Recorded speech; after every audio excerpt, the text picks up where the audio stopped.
안녕하세요. 클래스가 남다른 고품격 주식방송 주식왕 클래스 1부 시작해보도록 하겠습니다. 이 본방송에서 제공해드리는 정보는요, 투자 판단을 위한 조언일 뿐 투자 결정과 결과에 대한 책임은 투자자 개개인에 있다는 점 알려드리겠습니다.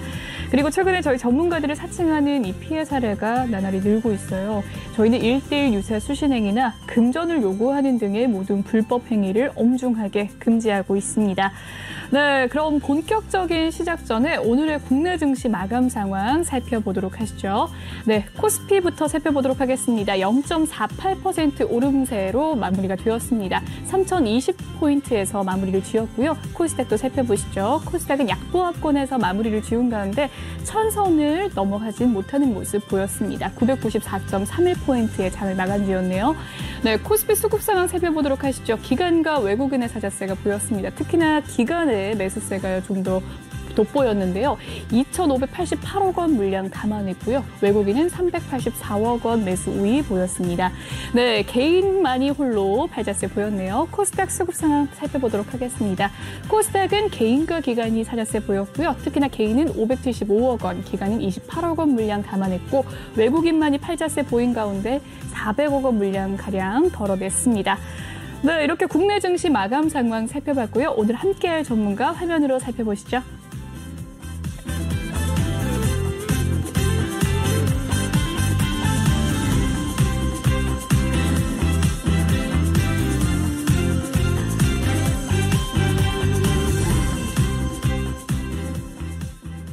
네, 한 주를 시작하는 월요일은 신광섭 전문가님과 함께하는 날이죠. 오늘 2시간 함께하도록 하겠습니다. 인사 나눠볼게요. 반갑습니다. 네, 안녕하세요. 네. 항상 볼 때마다 느끼지만 네. 보통 전문가님들은 이렇게 헤어도 받으시고 분장도 받으시는데 전혀 없이 네. 또 스타일리스트도 없는데 옷이 패셔니스타 같아요. 정말. 네네, 감사합니다.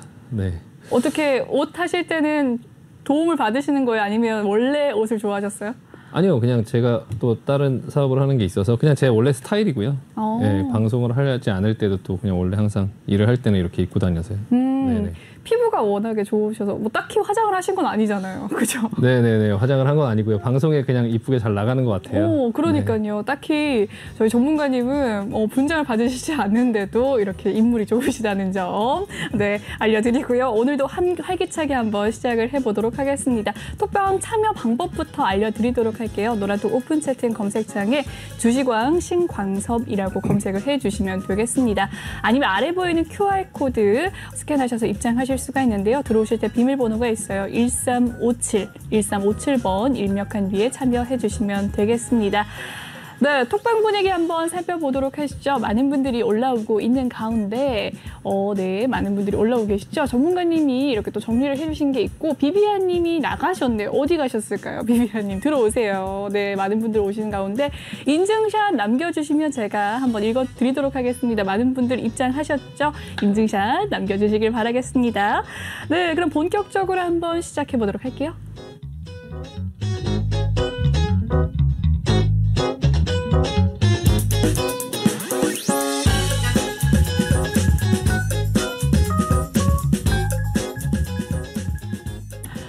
네, 오늘의 주식왕 한 줄 평은요. 2대 도강이라고 전문가님이 남겨주셨습니다. 자두나무가 복숭아나무를 대신하여 넘어지다라는 뜻이라고 하는데요. 자두도 맛있고 복숭아도 맛있는데 네. 자두나무가 복숭아나무를 대신을 한다고요. 이게 무슨 말이죠? 네, 일단 손자병법 중에 이제 한 구절인데요. 네. 사실 흔히 대부분의 분들이 이제 뭐 살을 주고 뼈를 취한다 이제 그런 느낌으로 네, 생각을 하시면 되고요. 지금 시장 자체에 대해서 조금 약간 전반적으로 이제 큰 그림 자체는 조금 전반적으로 좀 상승을 계속적으로 할 수 있는 그런 분위기인데 그 안에서 이제 개인 투자분들께서는 조금 지속적으로 좀 손실을 입고 계실 거예요. 지금 시장 자체도 좀 내려왔다가 다시 올라가더라도 또 이제 내가 갖고 있는 종목들은 안 올라가기도 하고 그리고 또 이제 매일매일 뭐 한 1%, 2% 이렇게 뭐 가랑비에 옷 젖듯이 계좌들이 조금씩 마이너스를 나고 있고 이제 그런 상황일 것 같은데요. 일단은 이 뜻이 이제 그 좀 작은 것을 조금 잃더라도 조금 피해를 입더라도 그게 이제 계속적으로 이제 어떤 그런 부분에 그 피해를 입지 않으려고 좀 도망가기보다는 조금 더 큰 것을 얻기 위해서 좀 전진하자 이런 의미거든요. 그러니까 지금 시장의 상황 속에서 이미 시장은 지금 차트에서 보시다시피 이제 좀 어느 정도 좀 많이 내려왔잖아요. 좀 네. 내려오고 있는 상태에서 가지고 있는 계좌의 종목들이 뭐 마이너스 10%에서 한 20% 정도권역에 아마 이제 들어가 있을 텐데 그런 부분에서 이제 너무 조급하게 생각하기보다는 이제 FOMC 회의도 이제 11월 2일, 3일로 거의 이제 다가왔거든요. 이제 그런 불확실성이 좀 있으면 어쨌든 간에 없어질 거고 그런 와중 속에서 시장은 계속적으로 조금 좀 흔들릴 수 있어요. 흔들릴 수 있고 계좌가 네. 조금 이제 그런 어떤 마이너스들이 계속적으로 눈에 보일 텐데요. 그런 부분들을 조금 살을 내어주고 그 이후에 있을 시장이 좀 큰 상승의 어떤 그런 시장이 또 열릴 수도 있거든요. 갖고 있는 종목에 따라 좀 다르긴 하겠지만 어쨌든 간에 실적이 조금 좋아지고 계속적으로 성장할 수 있는 종목들은 약간 긴 텀으로 계속적으로 좀 상승할 수 있는 그런 장이 아마 펼쳐질 거라고 좀 생각을 하고 있어요. 이제 곧 도래가 한다는 이야기죠. 예전에도 이제 그 2008년도 이후에 양적 완화 이후에 2013년도부터 이제 테이퍼링을 진행했고 2014년도, 2015년도부터 이제 금리 인상을 시작을 했을 때 시장은 금리 인상을 시작하기 전까지 계속적으로 이제 좀 상승이 나왔고요. 그때 이제 큰 대형주들 위주로 실적이 좀 나올 수 있는 그런 종목들 위주로 실적 장소로 접어들면서 이제 긴 텀의 어떤 상승이 나왔었거든요. 근데 이제 그 안에서 저도 그 당시에는 이제 계속적으로 조금 이제 단타를 하고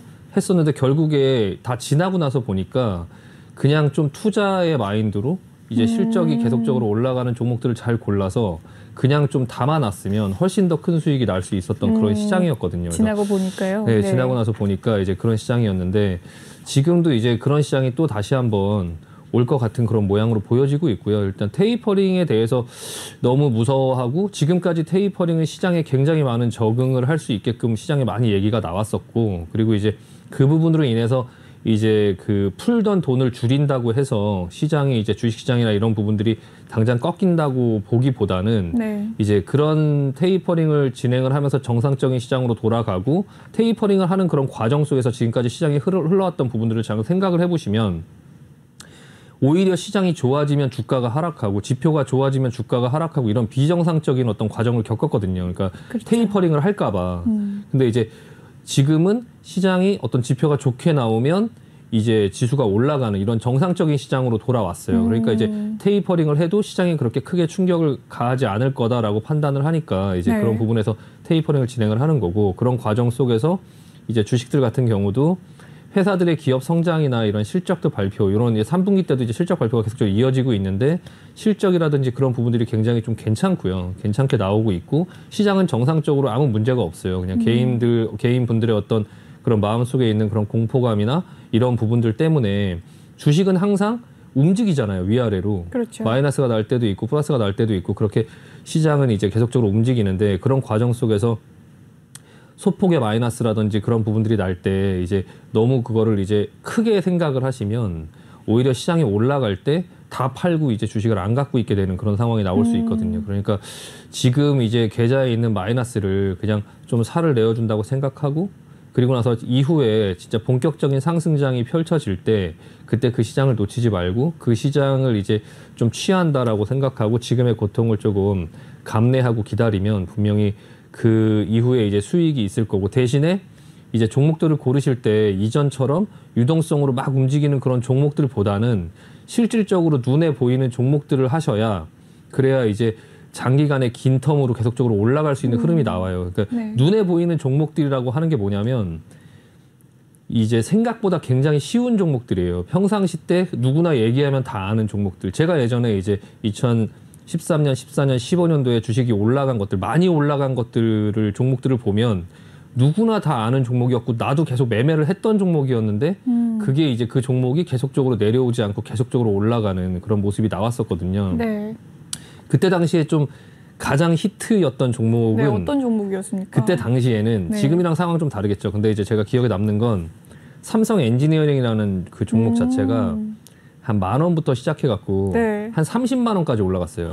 10,000원부터 30만 원이요? 네, 10,000원, 만 몇천 원까지 내려왔다가 그게 한 30 몇만 원까지 올라가는 그런 상황이 나왔거든요. 근데 그런 종목이 그 전부터 계속적으로 움직였었죠. 네. 움직였었는데 그때 이제 짧은 기간 안에 큰 돈을 이제 수익을 얻으려고 그런 어떤 단타 매매를 하잖아요. 그냥 가벼운 종목들, 막 단기간에 네. 2배, 3배 갈 수 있고 네. 그런 종목들을 노리려고 막 6개월을 기다리고 넣어놓고 6개월을 기다리고 막 그랬는데 지금 시장에서는 그런 것보다는 조금 이제 예전에 삼성 엔지니어링처럼 좀 계속적으로 실적이 나오면 또 실적이 좋아서 또 올라가고 그리고 그 이후에 어떤 트렌드라든지 그런 부분에 좀 잘 맞춰서 갈 수 있는 좀 대형주들 그리고 실적을 낼 수 있는 실적주들 그런 종목들 위주로 좀 골라 놓으면 지금 당장 조금 이제 조금 마이너스나 이런 부분들이 그러니까 살을 내주는 그 부분들이 조금 고통스럽고 지겨울 수 있지만 그게 결과적으로는 마이너스 한 10%, 마이너스 20%가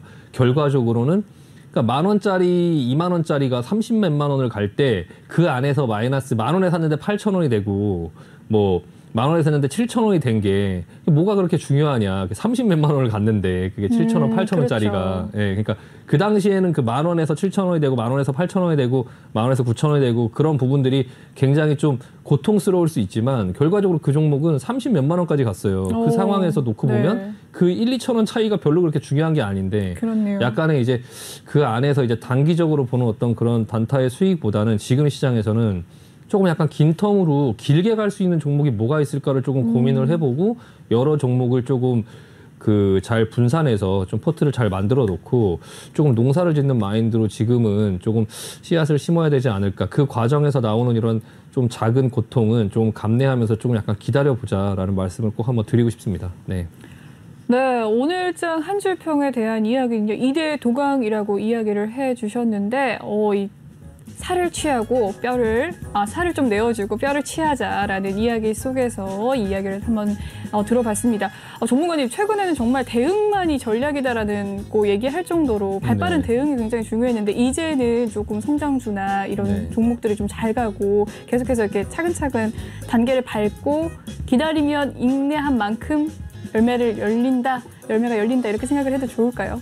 네, 주식시장에서 대응이라고 하는 게 계속 변화무쌍하게 내가 뭔가를 해야 된다라는 어떤 생각을 조금 버리실 필요도 있어요. 그러니까 가만히 기다리는 것도 대응이고요. 그러니까 내려와도 좀 올라갈 것 같은 종목들은 참는 게 대응이죠. 근데 이제 내가 살 때 어떤 기준점을 정해놓고 이 종목은 그냥 기술적으로 접근한 거라서 이 부분을 이탈하면 무조건 팔 거야 라고 생각하고 들어가는 종목들을 들어갔다면 그러면 이제 그 종목이 이탈했을 때 무슨 대응을 해서 빨리 잘라내고 그런 부분을 해야 되겠지만 그런 게 아니라 이제 본인의 생각이나 어떤 그런 처음에 투자를 했을 때 생각이 어떤 거냐 그런 부분에서 좀 지금 시장에서는 아까 말씀하신 것처럼 그렇게 발빠르게 대응하는 종목들을 하지 말자라고 제가 계속 말씀을 드리는 거고요. 발빠르게 대응할 필요가 없는 종목들을 하자. 그리고 이제 그 주가가 계속적으로 흔들리는 그런 상황 속에서 물론 이제 그 기술적으로 보면서 손절을 하고 익절을 하고 그러니까 어느 부분을 돌파하면 여기 27,000원에서는 매도, 24,000원에선 손절 뭐 이런 식으로 이제 생각을 하고 있잖아요. 그렇죠.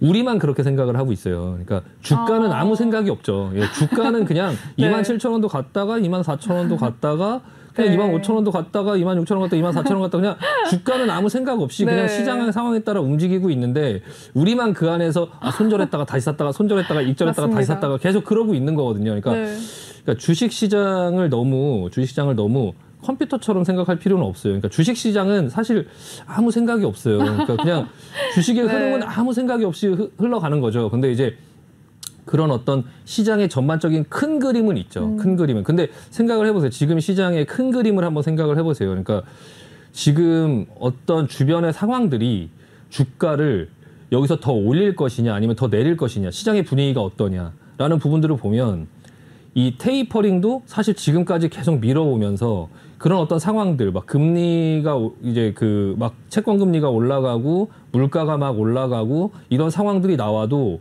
연준에서는 괜찮다 아직 테이퍼링을 안 해도 된다라고 계속적으로 밀어왔죠. 그러니까 주식 시장이 어떻게 이제 그런 어떤 지표의 발표나 이런 거에 따라서 조금 약간 무서워하거나 주식 시장이 막 이렇게 위험하게 움직이는 모습들이 나오면 어김없이 이제 파월이 등장해서 그런 부분들을 또 다 진화를 시켜줬죠. 그리고 나서 지금 물가가 높은 상황에도 불구하고 처음에 이제 물가는 일시적이니까 걱정하지 마. 나는 이 물가에 대해서 막 반응을 하지 않을 거야. 다만 이제 조금 지켜볼게라고 해서 지금 이제 물가가 좀 계속적으로 높게 나오는 상황이 생겼을 때도 파월은 네. 시장을 좀 계속적으로 어루만져 주기 위해서 이 물가가 좀 높긴 하지만 일시적이긴 하지만 조금 오래 갈 수는 있을 것 같아. 뭐 이런 식으로 이제 시장을 계속 달래면서 하고 있거든요. 네. 이번에도 이제 발표를 하고 뭐를 할 때도 항상 얘기를 보면 그 어떤 연준의 정책자들이나 시장의 어떤 흐름들은 아직까지 주가의 하락을 크게 그렇게 용인하지 않고 또 이제 주가의 어떤 여기서 그냥 경기가 꺾이는 거를 전 세계의 모든 어떤 부분들이 지금 용인하지 않고 있어요. 그러니까 여기서 자산 가치의 하락이 지금 바로 나올 것이냐. 그러니까 이 모든 전 세계에 있는 이 능력자들이 결국에 이 주식이나 이런 경제 상황들에 대해서 만지지 못하고 실패할 것이냐 아니면 그들의 의도대로 갈 것이냐. 근데 이제 그런 어떤 유튜브나 이런 데를 보면 어떤 사람들이 나와서 실패할 거다라고 막 얘기를 하죠. 개인들은 이제 그런 걸 보면서 굉장히 공포를 갖는데 제가 지금까지 주식시장을 뭐 한 15년, 20년 이렇게 봐오면서도 이 세상에 이제 사람의 그런 어떤 존재와 이 연준의 어떤 정책자들의 그런 어떤 천재들의 모임, 그들이 하는 말이 대부분 맞아요. 근데 항상 시장에서는 그걸 의심하거든요. 그러니까 항상 모든 일에 좀 긍정적으로 생각을 해야 조금 이제 뭐 돈을 벌 수 있고 항상 긍정적으로 살아라 이렇게 참 어른들이 많이 얘기하잖아요. 네. 좀 긍정적으로 생각할 필요가 있어요. 그러니까 시장의 분위기는 아직까지 그런 어떤 여기서 경기의 하강이라든지 그런 부분을 나오지 않게 할 거고요. 지금 자산 가치의 상승이 조금 어느 정도 거품의 영역 그리고 약간 과도하게 나온 부분은 있긴 하지만 그렇다고 해서 이거를 경착륙시키려고 하지는 않아요. 그러니까 지금의 인플레이션이 굉장히 높게 수치적으로 나오고는 있지만 이게 지금 일상생활에 큰 문제를 일으키지 않을 정도의 인플레이션이고요. 네. 그리고 이제 그 부분에 이제 제품 가격의 상승이나 이런 게 올라온다 하더라도 지금 그 여태까지 돈을 풀어놓은 이런 어떤 부분들 때문에 가정의 소비가 그 가격이 올랐다고 해서 소비를 못할 정도의 수준이 아니라는 거죠. 그러니까 물가가 올라가서 뭐 라면이 올라가고 새우깡이 올라가고 뭐 이런 제품 가격들이 올라가도 네. 커피 가격이 올라가도 그거를 소비를 못해서 그 소비가 떨어져야 경기가 하강하는 건데 아직까지는 네. 그 어떤 가정의 이제 그런 어떤 저축이라 지금 이번에 돈을 많이 풀면서 저축률도 굉장히 많이 올라가고 지금 미국 같은 경우에 돈을 뿌려준 게 처음에 소비로 들어왔었는데 지금 저축으로 쌓여 있다고 하거든요. 네, 근데 그런 어떤 부분으로 소비 여력이 아직까지는 충분하게 있기 때문에 전반적으로 큰 시장의 흐름은 아직까지는 하락은 아니다. 하락은 아닌 것처럼 보인다. 그래서 아직까지는 좀 더 상승이 좀 남았고요. 다만 이제 우리나라 시장이나 미국 시장이 중간중간에 뭐 예를 들면 돌발적인 어떤 이슈들, 그러니까 헝다의 어떤 이슈, 뭐 중국의 부동산, 뭐 그런 어떤 얘기들이 이렇게 중간중간 나오긴 하지만 여태까지 그런 어떤 이슈 없이 주식이 여기까지 올라온 건 아니거든요. 그러니까 네. 여태까지 나왔던 그런 이슈 중에 하나지 이번은 다를 거다. 이번은 이게 나와서 시장을 망가뜨릴 거다. 이런 부분들이 사실 그렇게 많지는 않아요. 그래서 아직까지는 악재는 없다. 예, 아직까지는 그런 어떤 블랙스완의 어떤 그런 예상치 못한 어떤 악재가 시장에 있는 건 아니기 때문에 전반적인 어떤 분위기 속에서 그냥 조금 주식을 조금 약간 느긋하게 조금 보면서 좀 기다려보자라고 말씀드리고 싶습니다. 네. 네, 오늘장 한 주의 평 전문가님의 이야기를 들어보니까 뭔가 이제 좀 보호를 받고 있다는 그런 느낌도 드는데요. 오늘장 한 주 평 여기서 마무리를 짓도록 하고요. 다음 코너로 넘어가 보도록 하겠습니다.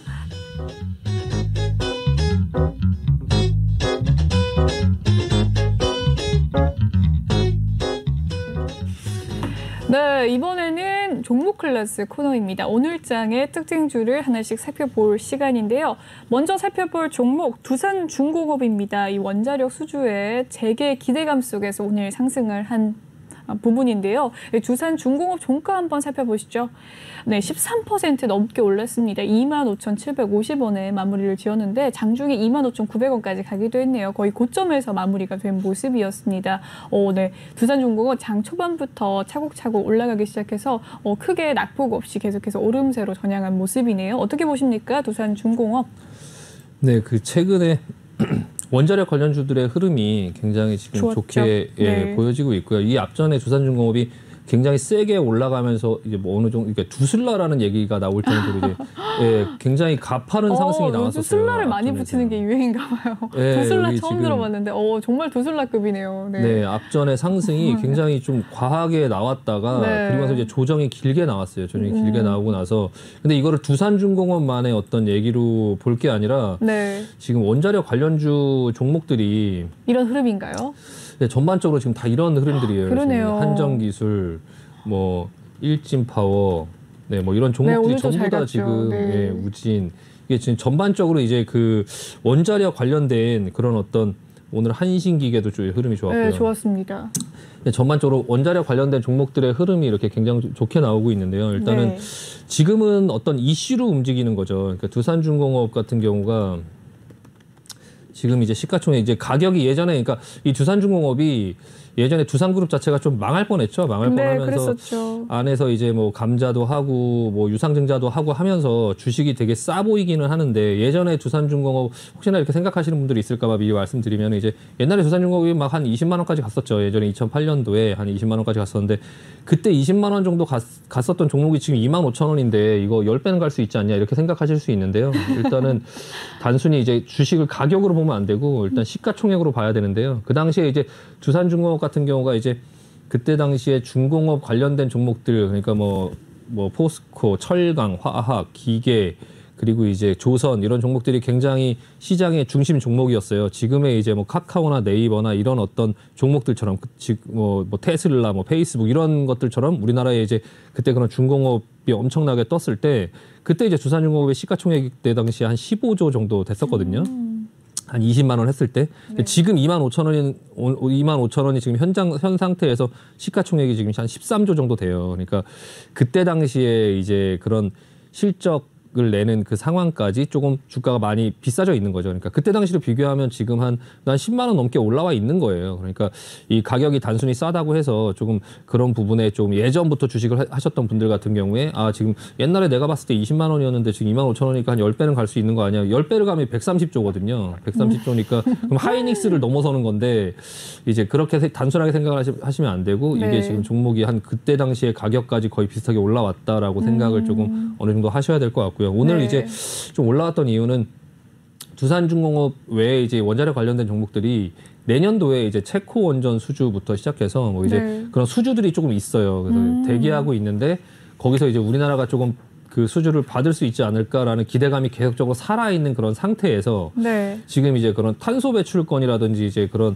뭐 저탄소 뭐 그런 어떤 부분의 이슈 때문에 계속적으로 이제 그 예전에 원자력을 이제 그 일본에서 이제 후쿠시마 원전이 폭발하면서 그때 원자력을 이제 없애려고 하다가 그 종목들이 완전히 이제 뭐 나락으로 네. 갔었죠. 근데 네. 그 이후에 이게 원자력 없이는 그런 그린 에너지 이런 게 힘들다 사실상 그런 어떤 공감대가 좀 형성이 되면서 원자력이 최근 들어서 조금 약간 곽광을 받으면서 그 우라늄 가격이나 이런 것들도 좀 급등하고 있고요. 그래서 전반적으로 원자력이 다시 한번 좀 부각을 받고 있는 그런 상황 속에 있습니다. 그래서 일단은 지금 구간 같은 경우는 이제 그 문재인 대통령이 25일부터 다음 달 5일까지 이제 유럽을 가게 되는데 거기에 G20 회의도 있고 이제 기후변화 이제 협약 회의가 있어요. 31일 날. 근데 이제 그 기후변화 협약 회의에서 혹시나 이제 그 유럽이나 우리나라나 뭐 그런 어떤 부분들의 원자력에 관련된 어떤 얘기가 좀 나오지 않을까라는 어떤 기대감에 조금 이제 이번 주에 먼저 조금 움직이고 있는 것 같고요. 그래서 네. 원자력 관련된 종목들이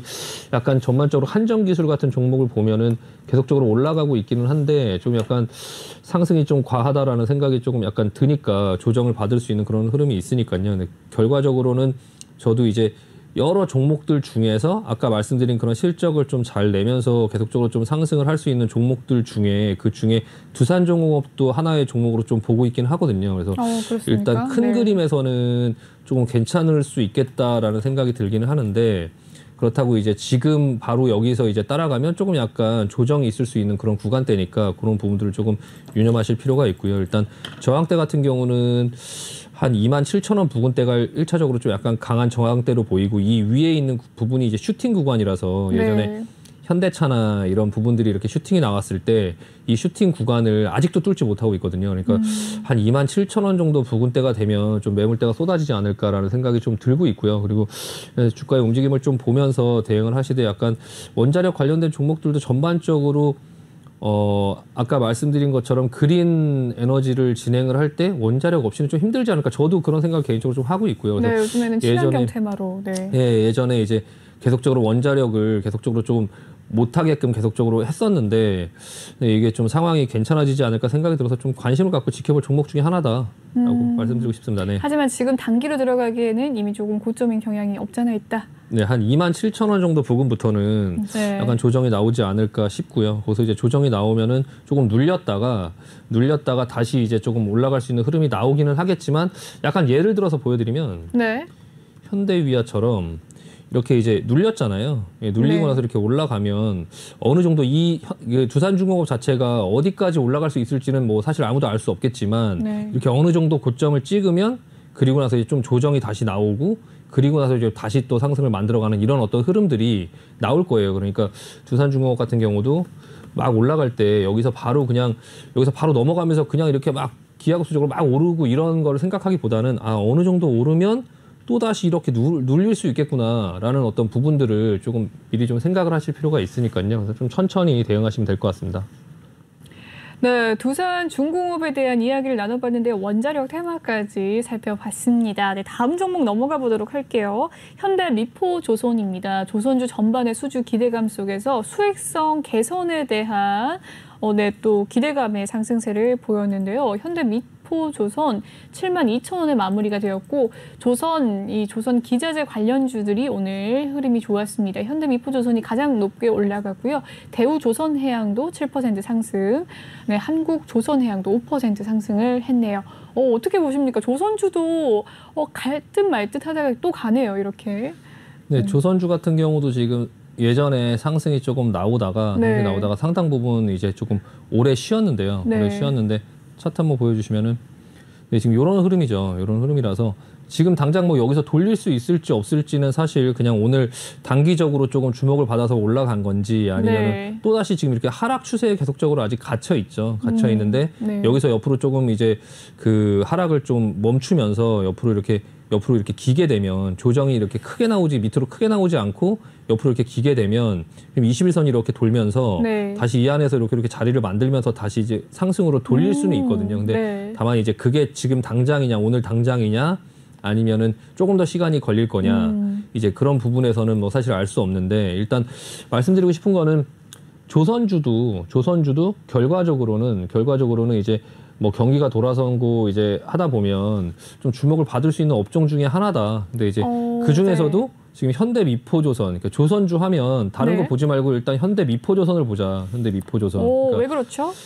현대미포조선이 지금 조선주 중에 앞전에 움직일 때도 그렇고 지금 제가 아까도 말씀드린 두산중공업도 앞전에 큰 상승이 나오고 나서 조정이 나오고 다시 움직이는 종목을 말씀드리는 거고요. 지금 현대미포조선 같은 경우도 앞전에 움직일 때 굉장히 세게 움직였죠. 세게 움직이고 나서 지금 조정을 겪는 거예요. 이 조정은 불가피한 거죠. 뭐 계속적으로 올라갈 수는 없으니까. 근데 이게 지금 마찬가지로 내려온다고 계속적으로 내려오진 않을 거라는 거죠. 그러니까 계속적으로 내려오진 않을 거고 어느 구간에선 돌릴 거예요. 반드시 돌릴 텐데 이걸 돌리는 그런 과정이 아직까지 시간이 조금 걸리는 이유는 조선주가 수주는 계속적으로 들어오고 있어요. 그래서 근데 조선주가 흐름이 괜찮을 것 같다라고 생각하는, 저는 이거를 한참 전부터 생각을 했는데 조선주의 흐름이 생각보다 굉장히 늦게 움직이고 있어요. 그게 이제 뭐냐면 BDI 지수라든지 뭐 그런 어떤 상하이 운임지수, 컨테이너 운임지수라든지 이런 것들이 계속적으로 상승을 크게 하고 있는데 물류 대란이고요.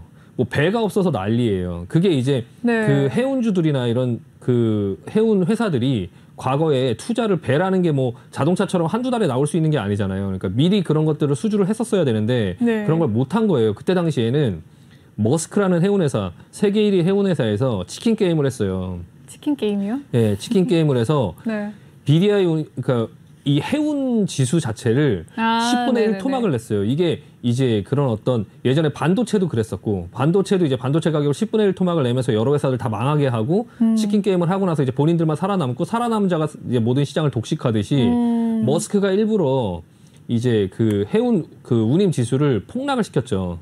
그때 이제 날아간 게 우리나라에서 그때 이제 세계 4위였나 했는데 한진해운이 날아갔죠. 한진해운이 네, 망했죠. 그랬군요. 그래서 수많은 해운 회사들이 다 망했어요. 망하고 나서 그러니까 그 살아남은 회사들도 진짜 그냥 뭐 그 밥숟 갈뜰 힘만 있지 뭐 다른 걸 할 힘이 없는 거예요. 그러니까 뭐 그냥 당장 있는 것들만 할 수 있는 정도의 수준에서 겨우겨우 유지를 하고 있으니 뭐 조선을 뭐 배를 미리 뭐 수주를 한다든지 이런 게 좀 불가능했죠. 근데 네. 예전에 제가 HMM을 되게 괜찮다고 봤던 게 네. HMM 현대상선이 먼저 이제 휘청돼 한진해운이 망했을 때 나라에 살려주지 않았는데 네. 그 현대상선이 망할 때 나라에서 그걸 산업은행에서 살려주면서 나라의 돈을 거기다가 계속 집어넣으면서 그걸로 배를 미리 주문을 해놨었어요. 그때 8척인가 그렇게 주문을 해놨었는데 네. 그게 이제 제대로 완전히 맞으면서 이제 그 HMM이 5,000원부터 4,000원, 5,000원부터 5만 원까지 올라가는 그런 상황이 나왔죠. 근데 네. 지금 상황에서 이제 수주라든지 배의 수주라든지 그런 부분들이 이제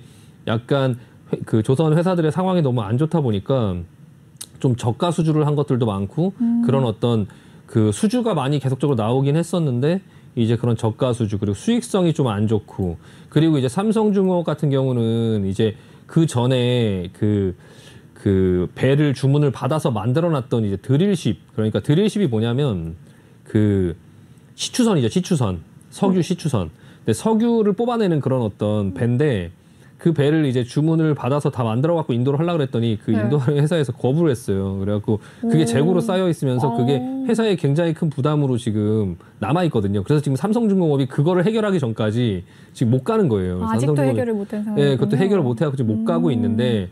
근데 그때 당시에 이제 석유 가격이나 그런 것들이 너무 안 좋고 하다 보니까 유가가 너무 안 좋고 하다 보니까 그랬는데 지금 이제 유가의 상황이 어떤가요? 지금 유가 상황이 이제 좋아졌잖아요. 그러니까 네. 그 드릴십을 어떻게든지 털어내려고 하고 있어요. 근데 그 부분이 조금 털어지면 삼성중공업도 좀 괜찮아질 수 있는데 지금 상황에서는 지금 이제 조선의 그런 업종들 중에서 이제 뭐 한 종류는 이제 아까 제가 말씀드린 그런 긴 텀으로 뭔가 하나를 이제 분산 투자해서 한다고 하면 무조건 현대미포가 지금 괜찮아 보이고요. 조선주 중에서는요? 네, 현대미포가 괜찮아 보이고 네. 이 회사 자체가 지금 턴어라운드가 이제 가장 빠른 회사라고 해갖고 지금 이제 조금 시장에서 가장 크게 올라갈 때마다 가장 크게 올라가거든요. 조선주들 네. 올라갈 때마다요. 그래서 오늘도 조금 이제 그 조선주 쪽으로 좀 매기가 붙는 모습이 나왔는데 네. 일단 제가 오늘 이 종목을 언급드리는 이유는 조선주가 괜찮다 이런 것들에 대한 이 지금 당장 사자 이런 얘기보다는 좀 이제 포트를 편입할 때 조금 관심을 갖고 볼 필요가 있는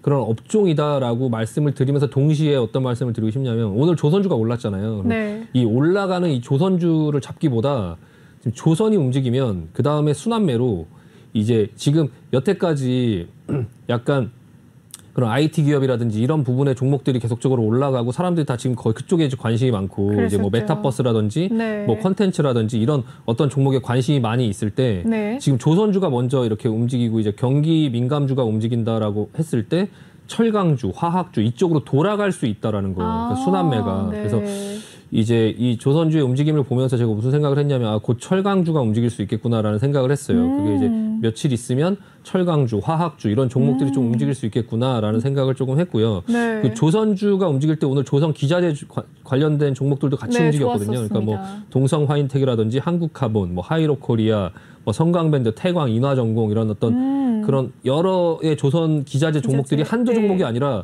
다 같이 움직이는 모습을 봤을 때 지금 당장은 아닐 수 있어도 그 이 업종군이 움직이고 그 밑에 있는 기자재 업체들까지 전부 다 움직여 돈이 자금이 그만큼 크게 이렇게 전반적으로 다 돌아간다라고 하면 네. 이 업종 자체는 나중에 시장에 상승이 나올 때 소외되지 않을 수 있겠다라는 생각을 했고요. 그래서 약간 조선주도 좀 약간 눈여겨볼 필요 있고 현대미포조선 여기서 이제 조금 약간 추세를 바로 돌리기 좀 힘들어서 약간 누르면서 옆으로 기는 흐름이 나올 수 있거든요. 그런 흐름이 나오면 좀 이제 본인의 포트로 조금 약간 가지고 있을 만한 종목이라서 좀 관심 있게 보자. 네. 지금 당장 여기서 오른다고 막 따라가기보다 좀 지켜보면서 내려오는 흐름이 나오고 시장에 어떤 그런 흔들림이 나왔을 때 아, 조선주 중에 현대미포조선은 조금 약간 편입할 필요가 있지 않을까라는 생각을 해서 지금 말씀드리는 겁니다. 네, 관심 갖고 지켜보면 될 것 같습니다.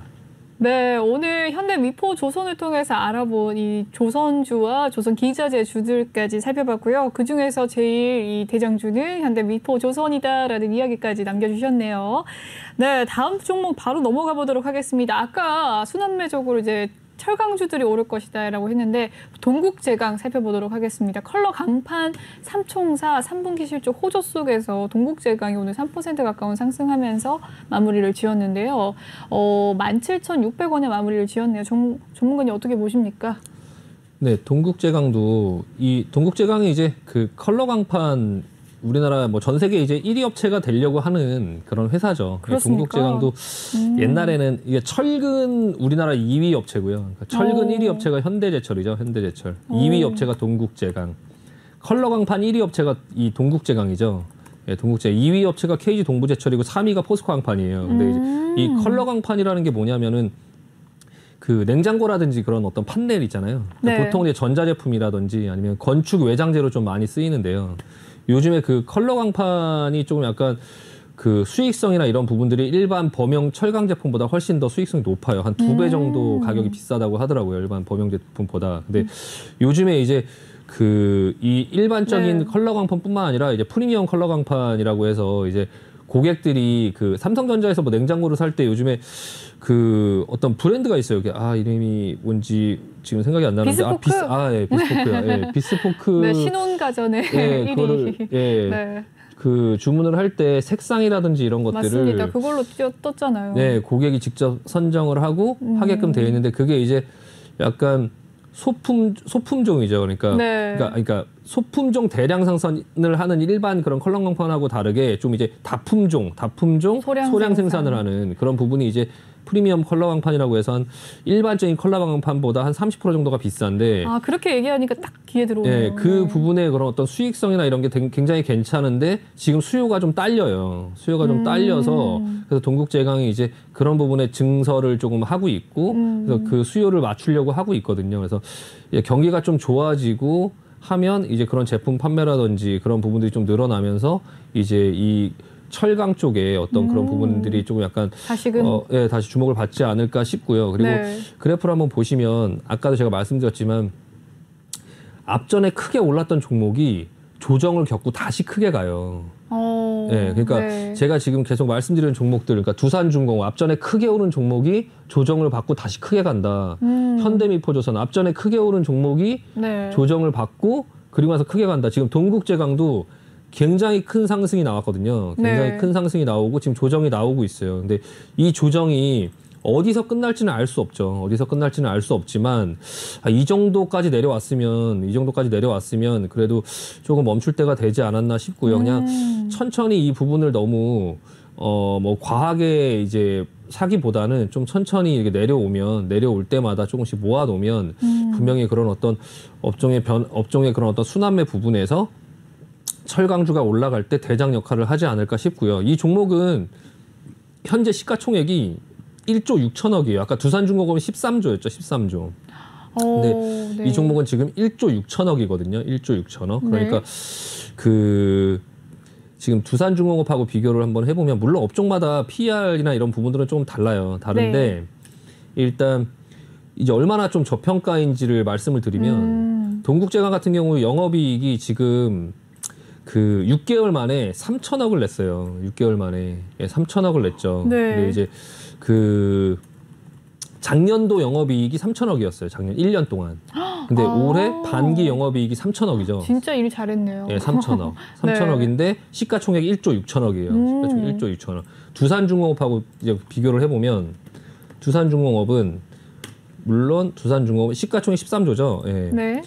아까 이제 그 보시면 반기 5천억이에요. 영업이익이 5천억. 그리고 매출이 한 15조 정도 되고 이제 1년 매출이 한 15 정도 되고 올해도 한 10조 정도 예상되네요. 지금 보면은 네. 반기에 5조 6천억이니까 좀 한 10조에서 한 15 정도 작년이랑 매출은 좀 비슷할 것 같은데 영업이익이 좀 증가는 많이 할 것 같아요. 그래서 영업이익이 반기에 5천억 그냥 쉽게 생각해서 2배로 곱하면 한 1조 정도 되죠. 네. 그러니까 5천억 반기에 5천억 동국제가 반기에 3천억 근데 13조 그거는 1조 3천억 거의 10배 정도의 시가총액이 지금 두산중공업 형성이 돼 있는데 물론 같은 업종이 아니라서 똑같이 비교할 수는 없지만 그만큼 이제 조금 동국제강은 실적에 비해서 좀 약간 저평가돼 있다. 그리고 이 종목 같은 경우 배당을 작년에 한 250원 정도 했어요. 그러니까 작년도에 이제 한참 동안 적자 구조를 갖고 있다가 작년에 처음 흑자로 돌아서면서 배당을 했을 때 한 250원 정도를 배당을 했는데 그럼 지금 한 17,000원 정도 하니까 지금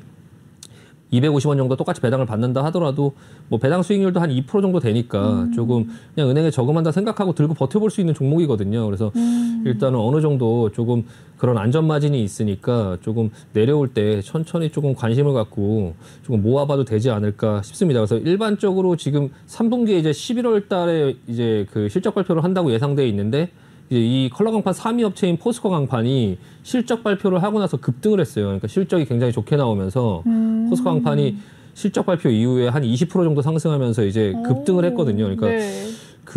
이 동국제약 같은 경우도 11월 달에 실적 발표를 남겨놓고 있는데 실적이 포스코도 이제 실적이 굉장히 좋게 나왔고 근데 지금 철강주들이 하락하는 이유가 실적은 굉장히 좋을 것 같은데 다음 분기 그 내년이 조금 약간 불확실하지 않나 그 헝다 이슈 때문에 조금 네, 더 한번 맞습니다. 그걸 맞았거든요. 근데 네. 지금 헝다가 이제 23일 날 그 달러 채권을 해결을 하면서 지금 그걸 해결을 못 할까봐 금요일 날 좀 큰 하락이 나왔었어요. 한 3% 이렇게 하락이 나왔었는데 근데 그런 부분이 좀 약간 수습하는 그런 국면으로 가면서 철강주도 좀 사야 되지 않을까 싶은 생각이 듭니다. 네네. 네, 동국제강까지 살펴봤고요. 바로 다음 종목 넘어가 보도록 하겠습니다. 위드 코로나 관련주들이 오늘 이 기대감 속에서 동반 강세를 보였네요. 여행주들, 뭐 카지노주, 놀자주들도 오늘 강세를 많이 보였고 모두 투어가 7%, 하나투어가 6%, 강원랜드는 강보합권, 이 GKL은 2%, 코텍이 7%로 많이 올랐네요. 어떻게 보십니까? 위드 코로나 관련주 뭐 이제는 가야 될 종목들이기도 하지만 네. 어떻게 보세요? 위드 코로나 관련주들이 이제 지금 전반적으로 이전에 이제 그 어떤 이 풀어준다고 하나 그걸 완화, 네. 그러니까 사회적 거리두기 완화 조치가 이전에와 이제 조금 약간 다른 모습이에요. 다른 양상. 그러니까 이전에는 그 좀 완화했다가 또 코로나 무슨 변이가 생기고 코로나 또 심해지면 또 다시 조이고 또 완화했다가 조이고 이게 계속 반복됐는데 지금의 흐름은 뭐냐면 이제는 다시 조일 것 같지는 않아요. 그러니까 싱가포르나 뭐 영국이나 그런 어떤 환자들이 늘어나고 있지만 이제 조이고 있지는 않거든요. 네. 그러니까 우리나라 같은 경우도 이번에 이제 좀 거리두기 완화를 이제 시행을 하고 그리고 나서 이제 확진자가 좀 늘어난다 하더라도 이 사회적 거리두기를 해서 이제 그걸 어떻게 잡는다라고 하기보다는 좀 다른 방법으로 하려고 하는 그런 그렇죠. 부분의 어떤 흐름이 보여지고 있어서 약간 이 위드 코로나 관련된 종목들을 좀 눈여겨봐야 되지 않을까 싶습니다. 다만 이제 이 중에서 좀 약간 여행주들을 하나를 예를 들면 좀 실적을 너무 미리 앞당겨서 주가가 좀 반영을 했어요. 그러니까 아직도 뭐 상승 여력이 없다, 위험하다 이런 건 아닌데 좀 상승이 좀 너무 과하게 나왔고 네. 좀 너무 이제 그 위드 코로나 관련주 하면 바로 사람들이 쉽게 생각할 수 있는 이거 여행 뭐 다 많이 가겠지라고 생각을 하다 보니까 여행주 쪽으로 좀 약간 돈이 많이 몰려 있다. 그래서 가격이 마치 그냥 여행을 이렇게 활발하게 그냥 평상시처럼 다니는 정도의 수준의 가격으로 지금 거의 형성이 돼 있거든요. 그러니까 보통 예전에 이제 뭐 하나 투어가 지금 현재 가격이면 그냥 평상시 가격이고 뭐 모두 투어라든지 뭐 그런 것들도 뭐 조금 가격이 많이 올랐죠. 그러니까 상승 여력 아직 남아 있겠죠. 어떤 그런 부분에 피크가 있기는 할 텐데 이제 그런 부분들이 여기서 이거 풀리면은 굉장히 크게 상승할 수 있다라는 어떤 부분들의 기대감도 있지만 제가 지금 말씀드린 어느 정도 조금 많이 선반영이 돼 있으니까 그런 부분을 조금 조심할 필요가 있다라는 생각도 조금 하시면서 하실 필요가 있고요. 또 이제 항공주들의 흐름들 중에는 일단 그 초반에는 그런 위드 코로나 분위기로 인해서 뭐 중소형 뭐 LCC 항공사, 저가 항공사 이런 것들도 다 같이 움직일 수는 있겠지만 결과적으로 아까 말씀드린 긴 텀에서 실적을 계속적으로 찍어내면서 계속 보여주면서 긴 텀으로 상승할 수 있는 종목은 대형주 위주로 볼 필요가 있어요. 그러니까 LCC 항공사들 같은 경우는 짧은 거리를 운행하고 뭐 제주도 이런 것들을 운행하고 하는데 돈이 많이 없죠. 실질적으로 이 상황이 괜찮아져서 뭔가를 투자를 해야 되고 할 때 자금 조달 이슈가 제가 계속 있을 거라고 말씀을 드리는데 그런 어떤 종목들이 상승할 때 그 흐름을 기술적으로 조금 그 안에 참여하면서 게임을 하는 것들은 괜찮긴 하겠지만 장기 투자를 하는 어떤 부분에서는 좀 대형주 위주로 보자. 그리고 이제 또 기존에 이제 그 위드 코로나 관련된 종목들 중에서 항공주들은 그렇게 많이 오르지 않았고 그리고 이제 또 많이 오르지 않은 종목들이 이제 백화점 관련주라든지 면세점주, 면세점 관련주 그리고 이제 그 뭐 카지노 관련주 네. 뭐 이런 것들을 조금 눈여겨볼 필요가 있고요. 순차적으로 결과적으로 이제 여행주가 좀 많이 올라가면 거기서 돈이 빠져나와서 다시 이제 뭐 면세점주로 가고 거기 백화점주로 가고 뭐 카지노주로 가고 이렇게 계속 돌 텐데 그런 부분에서 이제 본인이 갖고 있는 그런 어떤 포지션을 본인의 성격에 맞게 그러니까 좀 나는 빨리빨리 움직이는 그런 여행주가 좋다라고 하면 여행주 쪽에서 매매를 하시고 나는 그냥 조금 편하게 매매를 하고 싶다 하면은 이제 백화점 관련된 종목이라든지 아니면 카지노 관련된 종목들을 미리 들어가서 좀 약간 기다려보는 그런 부분에서 위드 코로나 관련주 전반적으로 좀 관심을 갖고 지켜보면 결과적으로는 좀 수익이 되지 않을까 싶습니다.